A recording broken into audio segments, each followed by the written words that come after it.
Welcome to the Upbuild Enneagram Library.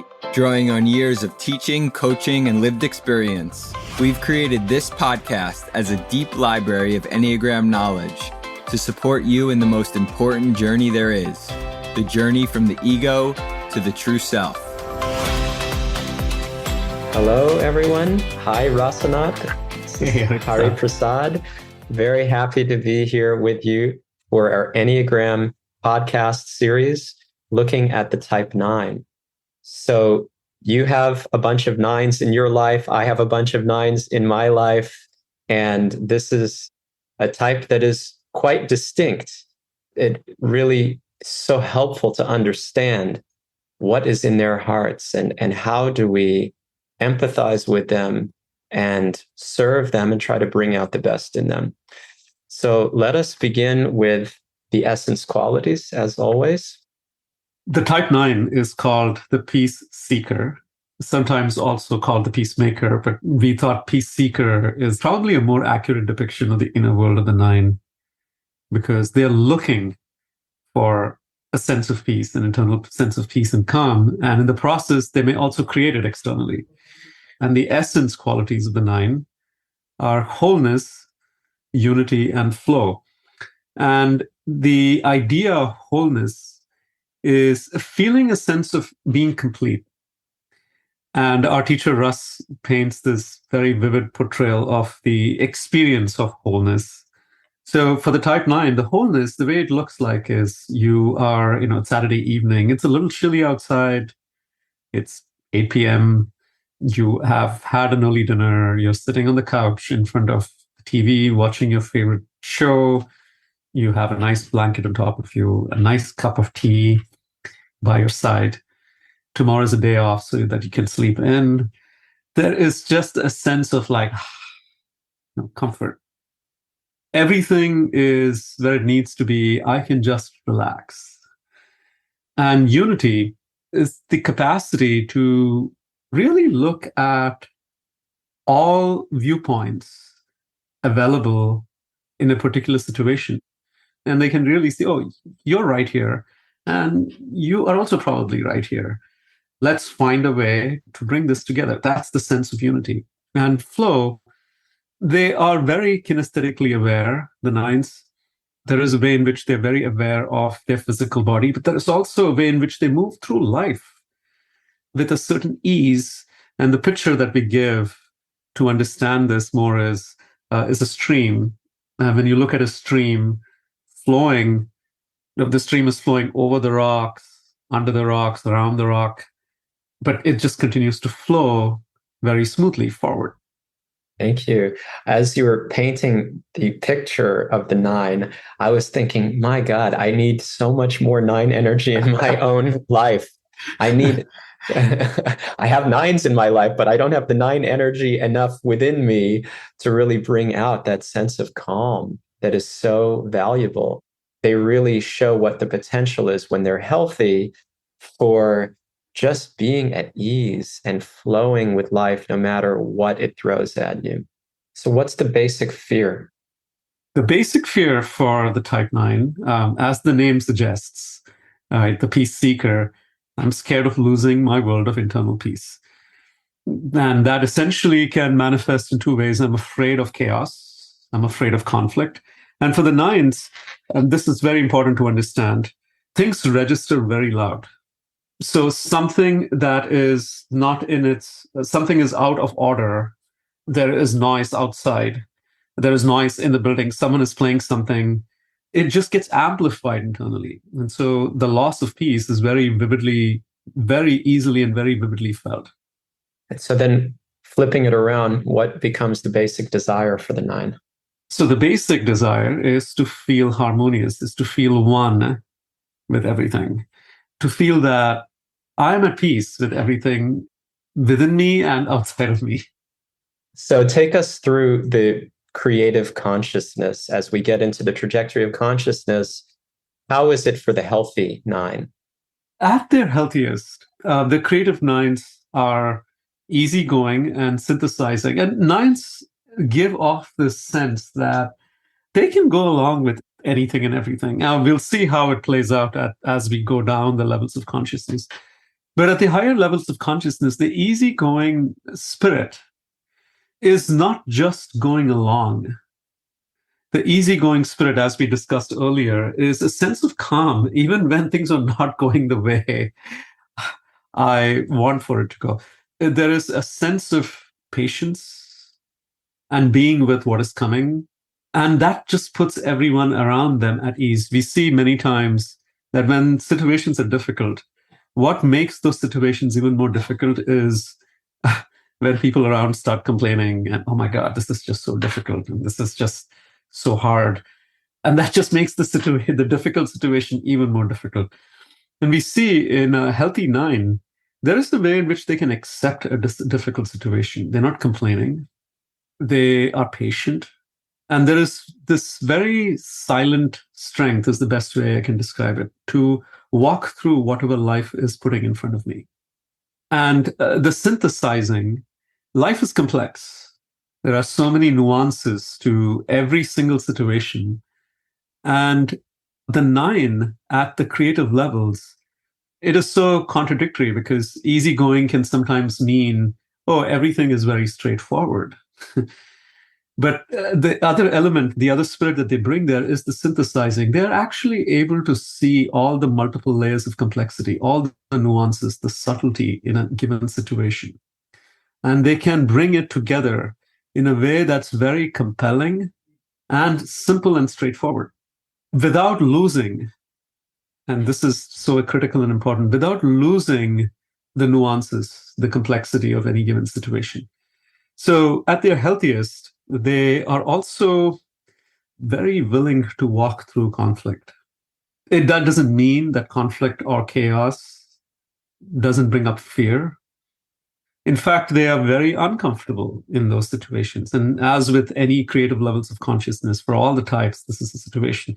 The creative levels of consciousness is not the absence of the fear, but there is this determination to walk through the difficulty. And in this particular case with the 9s, there is this strong, resilient determination to walk through the conflict one step at a time. Also highly engaged. 9s, we'll see as we go down the levels of consciousness, they tend to disengage. And again, we'll see what that looks like. But at the creative consciousness, highly engaged, really with people and really taking initiative. There's an eagerness and there's a power to the way they act in the world. There's not a passivity about them. There's a peacefulness, but there's also, you can feel an energy that they're harnessing, which is so different from how it is as they go down the levels of consciousness. The other thing that's worth noting is so many types are conflict avoidant. So many types would say, my biggest fear is conflict, but for different reasons. For the 9, it's really straight on. It's conflict makes me not peaceful. I can't do it. And oftentimes, they're not even so aware of how they're avoiding conflict. They're just doing it. Whereas other types might be more aware that they're avoiding conflict. But for the 9s, it is so hardwired. It is so central to them because I can't be disturbed from my peace. So I'm not going to go near it. I won't put myself in any situation where there's conflict unless I have some responsibility where I have to.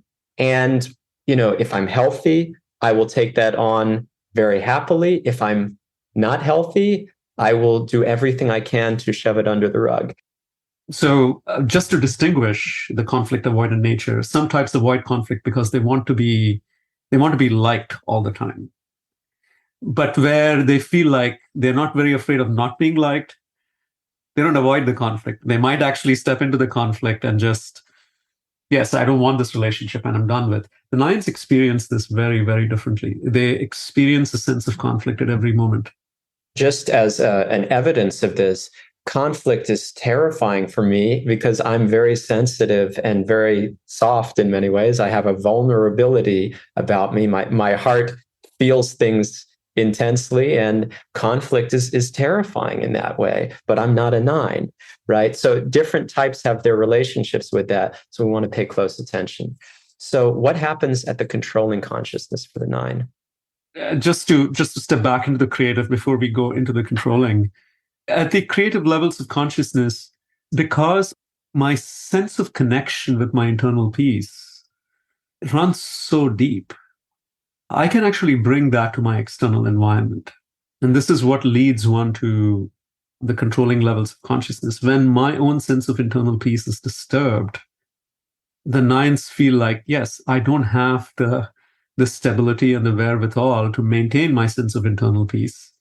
Consequently, how do I then maintain external peace?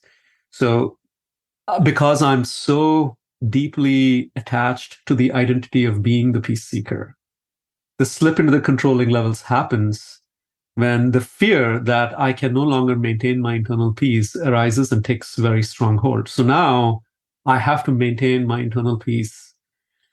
It's still not at all cost, but I'm now starting to get a little desperate. And so I don't want to disturb my external environment. So if I am having a conversation with somebody and the conflict, I can feel that this person has not liked my choices, that this person is actually in a conflict with me. I don't want to necessarily bring that up very directly. I still try to make sure that the person is okay while just silently starting to withdraw myself from the conversation. So at the controlling levels of consciousness, nines start to disengage. And this goes back to your earlier point, Hari Prasad, when you said that at the creative levels, they're very fully engaged. At the controlling levels, the nines disengage, and the disengagement is very silent. I'm still physically in the same place, but emotionally, I withdraw and I escape into an environment where I feel I can be peaceful again. And in a relationship, and we give this example, the husband comes home early, the nine husband comes home early from work, and there's nobody at home, hoping that, okay, it's a little peaceful, I can just catch up on my reading. And in the evening, the kids come and the wife comes back, and the wife's talking about the challenges at work. And the husband is nodding his head and saying, while still reading the newspaper. And then suddenly the wife asks a question, and the husband says, And then there is this awkward silence. And then suddenly both of them realize that the husband was not necessarily fully listening to what was being said. And of course, this can seem to be a very stereotypical male-female, gender-based dynamic.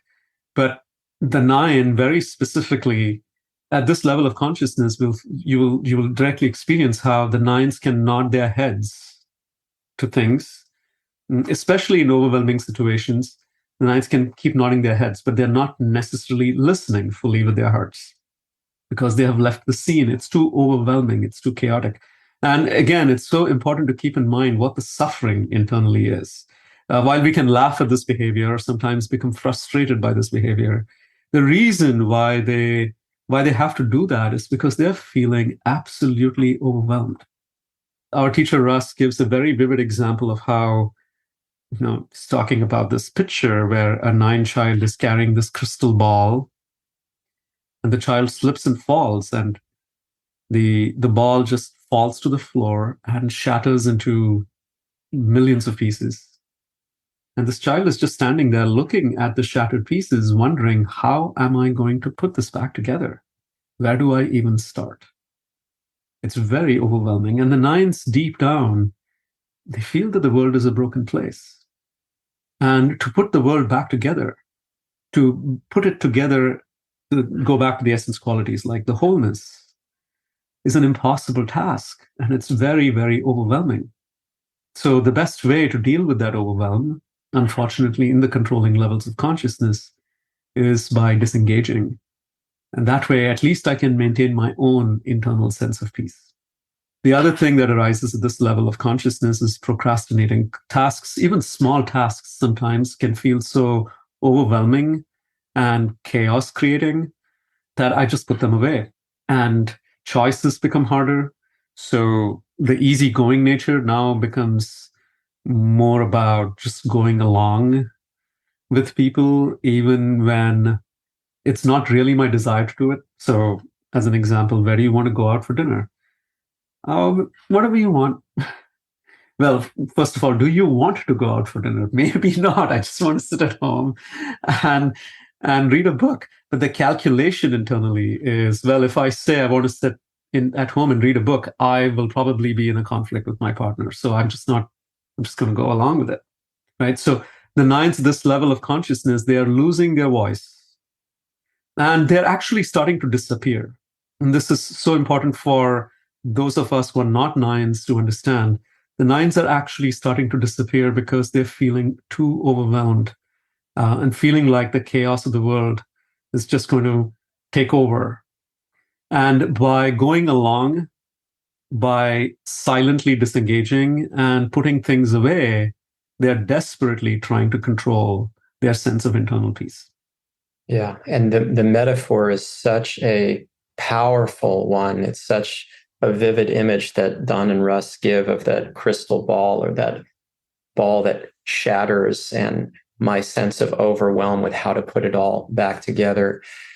I've also seen nines dig their heels more into the ground. So some of them go along, and in some cases they'll go along because that's the easiest thing to do. But in many other cases, it's like, no, this is going to disturb my peace too much.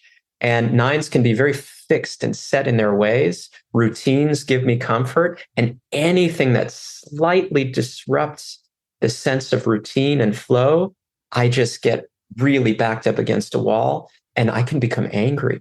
I really don't like it. And I'm not budging. I'm not budging. Deal with it. And it can become very irrational. I'm not dealing with reality. I'm so overwhelmed and clinging to my little place of peace that it's like, you deal with it, you deal with it, you deal with it. I'm over here, I'm doing my thing. It's all your fault. And there is also a strong philosophizing around that, which is, it's almost like you're not like, learn how to be peaceful. Why are you making such a big deal out of this, right? The undertone to that is, hey, do not disturb me. Like when you bring up problems that exist to me, I am feeling overwhelmed and my sense of internal peace is being disturbed. But the way it comes out is, oh, you're just making a big deal out of it, right? So minimizing problems, a certain sense of stubbornness, as you said, like I won't move. I'm not going to be direct about it many times, because if I am direct about it, I'll be in conflict. I'm just not going to do it. So this is another way in which procrastination exhibits itself. Okay, so when will the decision be made? Well, I'll do it by tomorrow, will be the response. And then tomorrow comes and it's not done. You don't even hear back from the person. You try to call, nobody's picking up.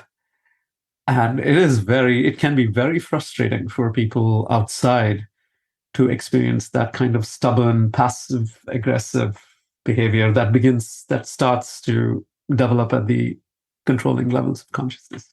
And we can see, I've observed very much a moodiness where you just don't know what's actually going on in the nine, because they're not going to be upfront and tell you. They're usually not even able to introspect and see it in themselves because it's too threatening. It disturbs my peace to see what's really going on. I would rather just flow and get into a book or get into a movie or get into a conversation that's comfortable. I don't want to see all of the craziness that's happening inside me. Even just like the day-to-day craziness is too much. What to speak of bigger things which are there and which accumulate. So I just become very moody, and people don't know why or what's going on. I don't acknowledge it myself. I don't know why. And that increases more and more as we go in the controlling consciousness. And the nines do feel, as you said, like this is the best way. I just disengage, I retreat, I do things my way in my little peaceful world that creates a lot of conflict for other people, but it's not the best way. And we have a choice. Otherwise, we will wind up in the destructive consciousness. This portrait brings out the choice that they make at this time. I'm just going to sleep through life. I'm just going to go to sleep because that's the best way to not experience the chaos around me. But it's not a conscious choice. Oftentimes, as you talked about, the philosophy is to be awake and to be present and to be mindful, but I'm not aware of what I'm doing. Right. It's coping. It's a very silent coping mechanism. I just sleep. I just want to go to sleep. And in this case, all the types go to sleep in a certain way. They become unaware of their own suffering. For the 9s, it's literally going to sleep. I don't want to be bothered. So if I do that and I suppress so much, I'm going to wind up in the destructive consciousness. Briefly take us there. And the destructive levels of consciousness, 9s are, we've already discussed the passive aggressiveness. They are passive aggressive and listless. And the anger of the 9, this is very important to understand. 9s actually, when you talk about anger, you're like, anger? Who, me? I don't have any anger. And 9s are masters at suppressing their anger, so much so that they are not even aware that they are doing this. Anger is a word that terrifies them. But deep down, they have suppressed so much anger that eventually it comes out, and it comes out through the wing. So if you're 9 with an 8 wing, it might come out through the 8 energy. If you're a 9 with a 1 wing, it might come out through the 1 energy. But the anger does come out. And many times people, it comes out at a time when it becomes like a disproportionate reaction to something that happened. It can be just like let loose, and suddenly then it goes back and becomes peaceful again. And people are like, oh my God, what just happened? Right? It's that suppressed anger. And when we don't learn how to deal with that, sometimes when we release it, it can take things down. It exhibits itself so disproportionately that it can destroy relationships.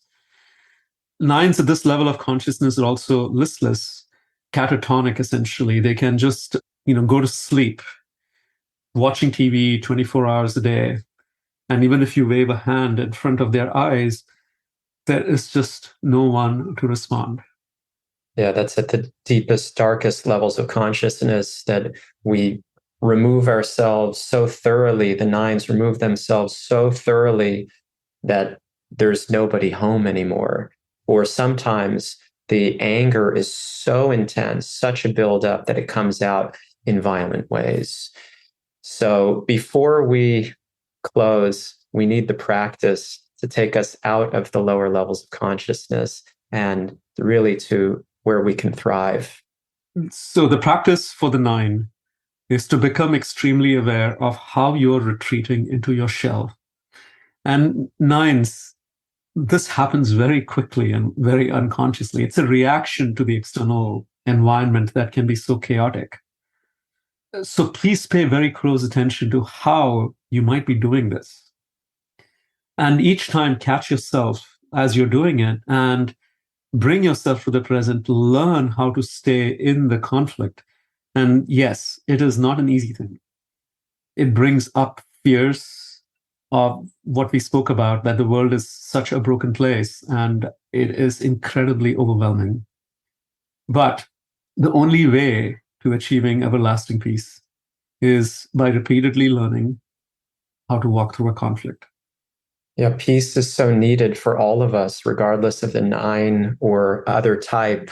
But for the 9, it's something that is craved so deeply. And we think that we can do the simple, easy coping mechanism to reproduce some semblance of peace by avoidance, but it doesn't work. It actually doesn't work. It takes growth, it takes consciousness, it takes dealing with the things that disturb our peace to become really unshakable no matter what is happening, and to become truly peaceful in ourselves. Thank you so much, Rasana. Thank you to everyone listening. Thank you. See you soon. Thanks for listening to the Upbuild Enneagram Library. Upbuild is a leadership development company that offers workshops, coaching, and other services to help you on the path towards being your best self, free from the shackles of the ego. To learn more about our work, visit our website, upbuild.com, and sign up for our newsletter to gain access to podcasts, reflections, and upcoming events.